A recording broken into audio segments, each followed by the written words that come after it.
Guys, time for another battle report. Infinity. This is my first game with the official ITS system. I've messed around with the missions. My previous bat rep was YAMS, YMAS, and this time we're playing Seize the Antennas.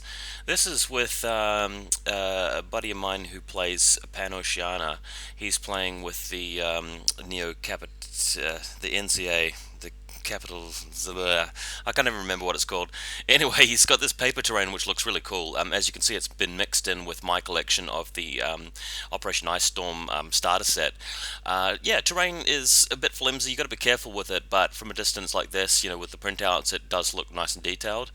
With the buildings, you can actually lift up the floors and see inside them, which we'll get to later in the game. So that's been pretty cool. So just going to the next photo straight away, you can see my deployment here. I've got the Yan Huo in the middle, and the Tio camera marker to the bottom right next to the crate. That's the Hacktail. Everybody is pretty much in prone, so we've got again the Nomad HVT model. I'm just using repping a Reverend Healer, I should say, with a Domaru Butai in the middle, along with a Shangji Happer. There's next to this little train station here, just if you look square at the center of the table where the HVT is, to the left, I've got a little building there with a gangplank. Inside that smaller building there in the center, there's a Guilang forward observer hiding in there, and the Guangxi is sort of in the buildings at the back. Next image, you can see his deployment. He has got a linked team of 5 Fusiliers with the heavy rocket launcher and a heavy machine gun just hanging out there in the center, sort of. We've got closer to the bottom, there's a CSU, Corporate Security Unit. This has got a couple of auxiliaries further across the field, and yeah, that main central 3-story building, though, you can see a guy standing next to it. That's his HVT. Again, quite enjoying the terrain. My only concern really is that the terrain does leave some extremely long lines of fire, so this game is obviously going to be dominated by snipers and heavy artillery. Not something I was a particularly big fan of. I would prefer really to be playing Infinity, at least in my experience with it so far, on tables that have some very tall pieces through the center line, through the equator as you'd call it. So it's good that we've got that one large building, but essentially it's just like a hub. It's a fulcrum around which everything else sort of pivots. So yeah, it does suit PanOceania quite well because they've got really good shooting. Although, to be fair, I do have some big guns as well. I've got the Yanhuo and the Hacktail, so I can also make use of those very, very big fire lines. But this is the sort of battlefield that really makes you wish that you had a lot of units with smoke and so forth. Next image, you can see the side here. He's got a CSU to the right. He's got his remotes and an engineer servant, a G servant, and the other auxiliary over here. PanOceania has won the role for first turn and has taken it. Having really been less experienced with Infinity and not playing ITS before, I realized that maybe I had actually chosen the wrong table side, even though I got the choice of side. Hard to say really, but again, it was kind of symmetrical, all said and done, though. You just really want to be able to choose the side which you can be defensive with, and you're not going to get shot straight away, and yet the approach to the center to counterattack is good. Another image here of the rear. We've actually got an engineer, and we've got one of those. I think they're the Sierra drone box. I can't remember their actual names. I might be thinking of something else. Also the trauma dock at the back there as well. That white car in the center, there's a console next to it, and that's the console, and inside the middle console is actually inside that main central building at the bottom, and my guys are deployed next to the other one. You probably saw that in one of the previous photos. So HMG Fusilier on the roof is prone. Next image, you can sort of see another corner of my deployment here. We've got the Guangxi, we've got the sensor bot, and the Celestial Guard prone at the top of the building, hopefully able to deploy some smoke later on. But you can see a whole bunch of my tokens to the bottom left of the photo and a green card. That's basically where the sideline of the entire table is. Next picture, we're having a look at the center. He's got an engineer which moves up straight away to capture the antenna. So he seized the antenna already, so that's a leg up for him to start off. And next image, we've got a CSU moving out.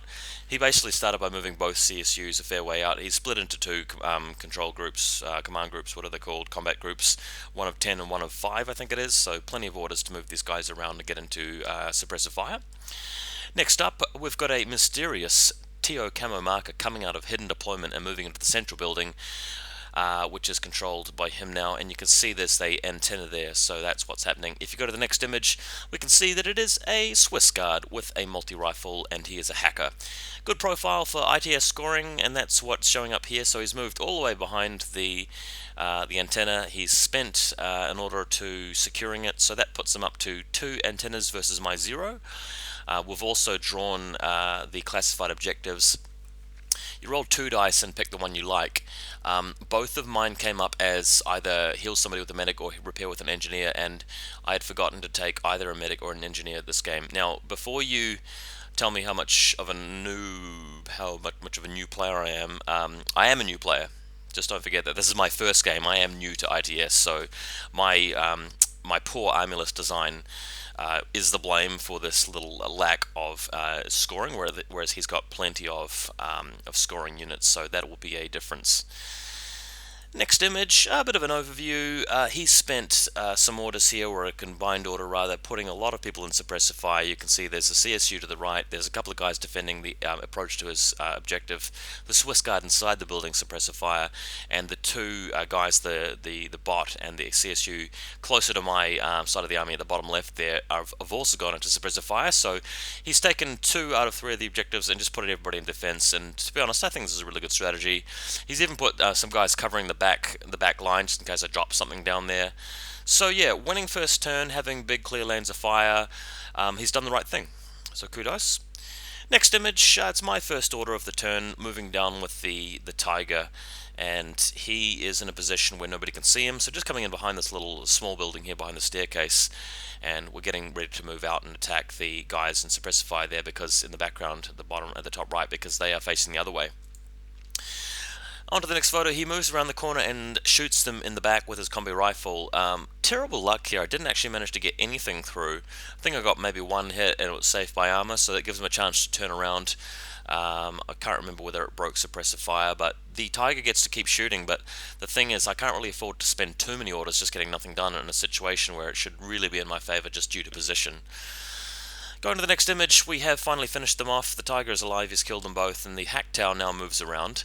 And although it's very blurry in the distance, next to the train station there, next to the rearmost carriage, there is a CSU in suppressive fire, but he's out of range of the hack tower, and the hack tower with a surprise shot, he's in cover, he's got TO camera, he's doing a surprise shot, it's -12 to the other guy, so there's no way he can actually shoot back with the CSU, so I take him out with 2 shots, and the other 2 shots go into the rocket launcher, and luckily, thanks to the odds, I'm beating him there in ranged combat as well, so the hack tower does nail a couple of units of his own. Next image, we move around with the Shang-Chi to go towards the building, and my opponent here, as you can see, his eyeball in the top left, just gearing up for a surprise shot with his Hexa sniper, who was in hidden deployment. And again, I'm new, I've only been playing against people who have been putting models in TO camera from the start of the game. For some reason, I had it in my head that you needed both infiltration and TO camo to go into hidden deployment. You don't, you just need TO camo only. So that's what he's done. He's got a sniper on a hill in his deployment zone, and he's surprise shotting me. I tried to avoid this one, but unfortunately, because of the way I've walked around, I've used my first short skill to move next to the building, and then my second one to move around from it. Note that the drone in front of the Shang-Chi is unconscious, or, well, not unconscious, lost all of its structure points. So couldn't dodge this one because it's the second order that he's using the ARO against. So he hits me with his double action sniper rifle, failed both armor checks, which is really annoying. So this guy drops unconscious, and again, guys, I've got no medic except for the Tiger, who's a paramedic. So yeah, that was unlucky. Next image, I decided to take a real risk here because I felt like this game was sort of getting away from me. Yes, I've killed 4 models, but they are the cheapest models that he's got pretty much, and I've just lost an expensive model, and I'm running low on orders. So the Yan Ho moves around to shoot at the Hexa sniper. Unfortunately, Hexa sniper is prone, he's higher than me, so technically he gets cover against me. I'm shooting with an HMC, not a sniper rifle, so at the range length I don't get any bonuses. It's just flat 0 to range, so I'm -6 for camo, minus another 3 for cover, so it's really bad for the HMC. Fires a volley, gets shot back, actually takes a wound, so extremely risky. Burnt another order, just trying to hope for it, and luckily I managed to hit him and kill him. But I was sort of clutching at straws. I felt that if I didn't do something drastic to take him out, then there's no way I could even move around the corner of the building to get in there to take the objective back off the Swiss guard. So yeah, not looking great. Next image, you can see the Damaru Butai, you can see the HVT, you can see the console, but that Shang-Chi is down now, so yeah, I feel like to get through there, I've really got to get some smoke in that alleyway because he's just covering everything with suppressive fire from the guys up back. Plus, he's still got a Fusilier link with 4 members in it with an HMG. Next image, it's my opponent's second turn. He's moving up with the Auxilia now. I see his plan here is to move around and take out the Tiger. So we'll go to the next image. He's basically simultaneously moving around one flank with the Auxilia, and the Orc Spot's going to come around the other side and hit me with the flamethrower. So going to the next image again, you can see that I'm shooting back with the Tiger, managing to drop the Auxilia with the flamethrower, but I'm unconscious now, so that's a loss of the Tiger. So no more paramedic, unable to heal back the Shang-Chi, which I might have attempted, to be honest. Kind of desperate there with the medkit, but you can always try it. Next image, yeah, so he's really sort of shuffling things around a little bit here with the engineer.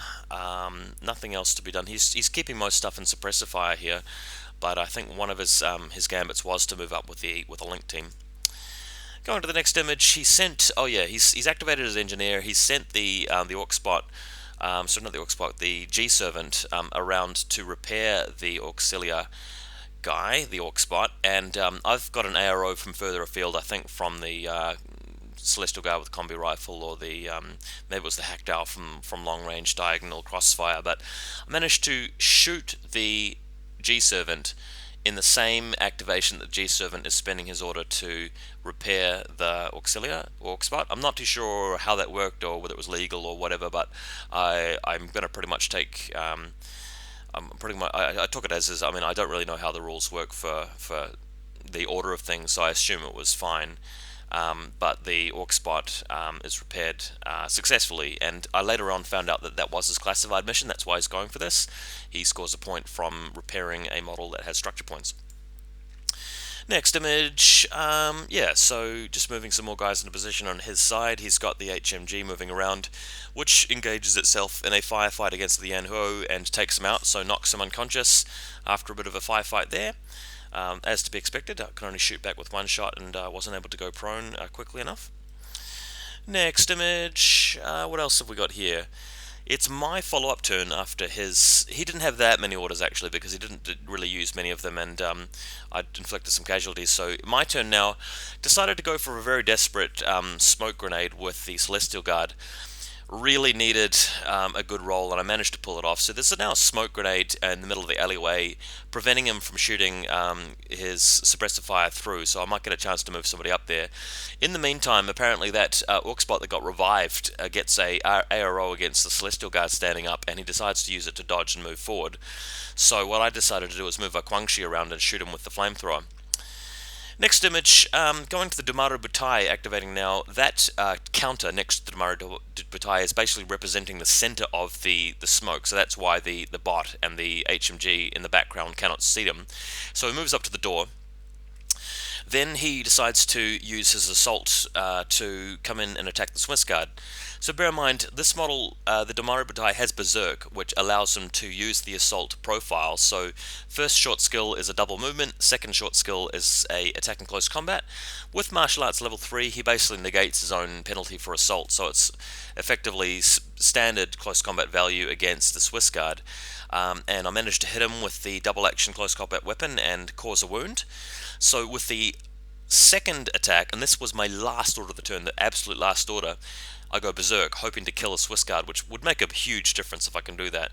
So Berserk takes me from close combat ability 23, so it's +6 for Berserk, up to 29, and then he's allowed to use martial arts level 3 on top of that, which is pretty crazy. So his martial arts takes him to close combat 32. I think Swiss Guard's like 17. So any roll of 8 or more will be a crit for me. Any roll under an 8 will still be a hit. And the Swiss Guard still has, a penalty of -3 to his close combat stat because of my martial arts, but it's a natural roll. So I don't mind losing the Maru here, but I'm really hoping for a crit. Anyway, what I rolled was something like a 5, and the Swiss Guard rolled like a 7, so he hit.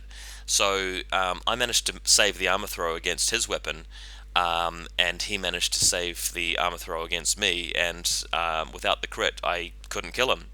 So that was really disappointing. I was hoping for better luck than that at least.